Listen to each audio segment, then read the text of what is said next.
Class 6 এর গণিত ক্লাসে তোমাদের সবাইকে স্বাগতম। আজকের ক্লাসে তোমাদের অনুসরণী 5 এর আমরা করব 105 পৃষ্ঠা 30 নম্বর অঙ্ক। কেন গত ক্লাস পর্যন্ত আমরা কিন্তু 29 পর্যন্ত সম্পূর্ণ কমপ্লিট করেছি। তারই ধারাবাহিকতায় আজকে আমরা 30 থেকে শুরু করে সামনে আগাবো এবং যারা পূর্বের ক্লাসগুলো দেখোনি তাদেরকে রিকমেন্ড থাকবে পূর্বের ক্লাসগুলো দেখার জন্য। দেখো এখানে বলা হয়েছে একটি কলমের দাম যত টাকা, মানে কত টাকা এটা কিন্তু বলা হয়নি, যত টাকা এটা তোমাকে ধরে নিতে হবে। তা থেকে দুই টাকা কম হলে দাম হতো 100 টাকা। কলমটির দাম কত? তাহলে আমরা ধরে নিব কলমটির দাম হলো x টাকা। আমরা সমাধানে মনে করি কলমটির দাম x টাকা। এবার কি এই x টাকা থেকে 2 টাকা কম হতে হবে। সেক্ষেত্রে কলমের দাম 2 টাকা কম হলে দাম হতো, আগে ছিল x টাকা কম হবে, মানে তোমার কিছু টাকা কমাতে হবে, সেক্ষেত্রে আমরা -2 টাকা, তার মানে 2 টাকা কমালাম। ঠিক আছে, তাহলে যদি 2 টাকা কমে তাহলে এই টাকাটা হতো কত? x - 2 টাকা। এবার বলছে কম হলে দামটি হতো 10 টাকা। দেখো আমরা পেয়েছি x - 2 টাকা আর ওদের মতে 10 টাকা, তাই লিখতে হবে প্রশ্ন মতে x - 2 = 10 টাকা। এবার তুমি এখান থেকে x বাই করতে চাও, যদি x বাই করতে চাই, কারণ প্রশ্ন ছিল কলমটির দাম নির্ণয় করো, কলমটির দাম x টাকা, তাহলে x যদি নির্ণয় করতে চাই তাহলে এই যে -2 এটা এখানে মাইনাস আকারে আছে, পাশে হলে হবে কি প্লাস, তার মানে এই 2 এর সাথে যোগ হবে, তাই উভয় পক্ষকে 2 দ্বারা যোগ করে। ঠিক আছে, তো এখানে x - 2 আছে, x - 2 এর সাথে আমরা 2 যোগ করব, সমান আছে সমান, 10 আছে 10 এর সাথে আমরা 2 যোগ করব।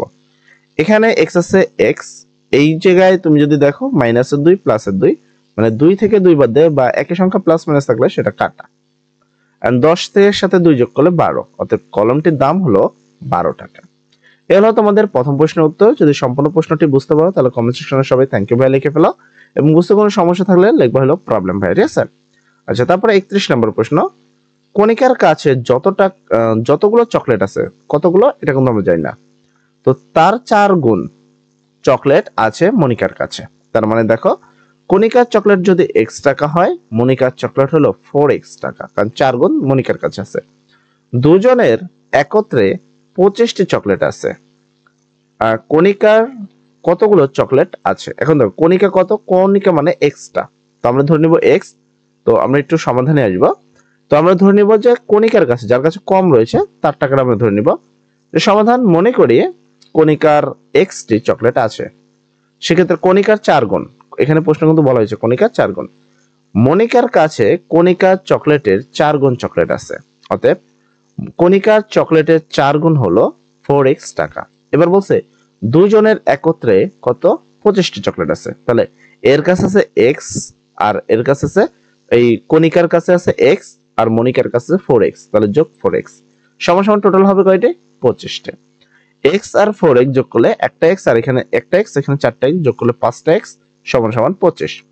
এবার x যদি বাই করি তাহলে 5 আর x এর মধ্যে কোনো চিহ্ন মানে গুণ আছে, এর পাশে আসলে 5 ভাগ হবে, এইজন্য উভয় পক্ষকে 5 দ্বারা ভাগ করব। ঠিক আছে, তো এখানে 5x আছে, তাকে 5 দ্বারা ভাগ করলাম, সমান আছে সমান, 25 আছে তাকে 5 দ্বারা ভাগ করলাম, উপরে আর নিচে একই সংখ্যা থাকার কারণে কাটা, x আছে x, 25 কে যদি 5 দ্বারা কাটি বা 25 কে 5 দ্বারা ভাগ দিলে হয় 5। অতএব x হলো কণিকার টাকা, অতএব কণিকার 5টি চকলেট আছে। ঠিক আছে, তো এই হলো আমাদের পরবর্তী প্রশ্ন।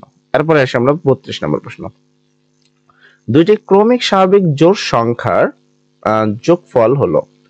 যোগফল 30 হলে সংখ্যা দুটি কত? দেখো খুব ইজি কথা হলো জোড়। জোড় বলতে আমরা বুঝি 2, 4, 6, এগুলোকে আমরা জোড় বলি, এই সংখ্যাগুলো হলো জোড়। তো এই সংখ্যাগুলো দুইটা ক্রমিক বলতে পরপর সংখ্যা 2, 4 যে এগুলোকে ক্রমিক বলা হয়। তুমি যদি খেয়াল করো এই দুটোর মধ্যে পার্থক্য হলো 2, মানে 2 এর সাথে 2 যোগ করলে হয় 4, আর 4 এর সাথে 2 যোগ করলে হয় 6, মানে প্রথম সংখ্যা থেকে দ্বিতীয় সংখ্যা পাইতে হলে তোমার 2 দরকার, আবার 4 থেকে 6 পেতে হলে তার জন্য তোমার 2 দরকার। তার মানে ক্রমিক জোড় সংখ্যার মধ্যে পার্থক্য হলো 2 করে। সেক্ষেত্রে আমরা ধরে নিব এখানে কয়টা বলছে? 2টি, তো আমরা লিখবো মনে করি একটি ক্রমিক সংখ্যা। ঠিক আছে, আমরা এটা ধরে নিব। এট ফার্স্ট এখানে নিয়ম রয়েছে, তুমি এটা দেখতে পারো, আই হোপ আমি এটা দেখাবো না, এখানে কোনো প্রয়োজন নেই। তবে আমি যেখানে তোমাদেরকে মনোযোগ দিতে পারবো এখানে সমাধান মনে করি প্রথম জোড় সংখ্যাটি হলো x, প্রথম জোড় সংখ্যাটিকে x, সেক্ষেত্রে দ্বিতীয় জোড় সংখ্যাটি হবে x এর থেকে 2 বেশি, কারণ প্রত্যেকটা সংখ্যার মধ্যে 2 করে পার্থক্য। প্রশ্ন মতে দেখো, প্রশ্ন মতে কত হবে? তোমার যে x টাকা রয়েছে, বা তুমি এখানে যেটা দেখছো আর কি, এখানে কোথায় চলে গেল, এখানে যেটা দেখো যে প্রথম আমার x দুইজনের একত্রে 30 আছে, মানে দুইটি সংখ্যা মিলে 30 হবে, তাহলে এখানের x যোগ আর এখানে x + 2 এদেরকে যোগ করলে হবে 30। তাহলে এখানে একটা x এখানে একটা x ইকুয়াল দুইটা x প্লাস 2 আছে প্লাস 2 সমান 30। এবার দেখো আমি x বাই করতে চাই, তাহলে এখানে প্লাস 2 এখানে প্লাস আকারে আছে, এবার আসলে মাইনাস হবে। তো এই জন্য উভয় পক্ষ থেকে 2 বিয়োগ করব। এখানে 2x + 2 আছে, তার থেকে -2, এখানে 30 আছে, তার থেকে -2। এবার 2x আছে, 2x 2 থেকে 2 বাদ দিলে 0 বা একই সংখ্যা প্লাস মাইনাস থাকলে কাটা, আর 30 থেকে 2 বাদ দিলে হয় 28। এবার আমি x বাই করব, তাহলে এই 2 আর x এর মধ্যে ইনটু আছে, তো সেক্ষেত্রে 2 এর পাশে গেলে কি হবে ভাগ, তাহলে 2 হচ্ছে ভাগ, তাই উভয় পক্ষ থেকে 2 দ্বারা ভাগ করব। এখানে 2x আছে 2x ভাগ 2, এখানে 28 আছে ভাগ 2, উভয় পক্ষকে 2 দ্বারা ভাগ করলাম। এবার উপরে 2 আছে নিচে 2 আছে কাটা, তাহলে x আছে x, ঠিক আছে। 28 কে 2 দ্বারা ভাগ দিলে হয় 14, অতএব প্রথম জোড় সংখ্যাটি হলো 14। দ্বিতীয় জোড় সংখ্যাটি কত হবে? দ্বিতীয় জোড় সংখ্যাটি হলো 14 থেকে 2 বেশি, 14 + 2 = 16। সংখ্যা দুটি হলো 14 ও 16, ঠিক আছে। তো আশা করি সম্পূর্ণ প্রশ্নটি বুঝতে পেরেছো। তারপর আসে 33 নম্বর প্রশ্নে, তিনটি ক্রমিক স্বাভাবিক বিজোড় সংখ্যা, বিজোড় সংখ্যার মধ্যে পার্থক্য সেমি 2 থাকে, 1 3 5। তো খেয়াল করলে এখানেও 2 পার্থক্য পাবা তোমরা, ঠিক আছে। তো তিনটে, এখানে আবার কয়টি সংখ্যা? তিনটি হবে। তিনটি সংখ্যার যোগফল হবে কত? 27 হলে সংখ্যা তিনটি নির্ণয় করো। একই ভাবে করতে হবে, ঠিক আছে, আলাদা কোনো কিছু না, আলাদা কোনো টপিক এখানে করতে হবে না। দেন আমরা লিখবো সমাধানে, মনে করি প্রথম জোড় সংখ্যা হলো x, তাহলে দ্বিতীয় সংখ্যা হবে কি x + 2, আর তৃতীয় সংখ্যা তাহলে কি হবে? এই x + 2 এর সাথে আবার +2, তার মানে x + 4, ঠিক আছে। তো এবার কি বলছে?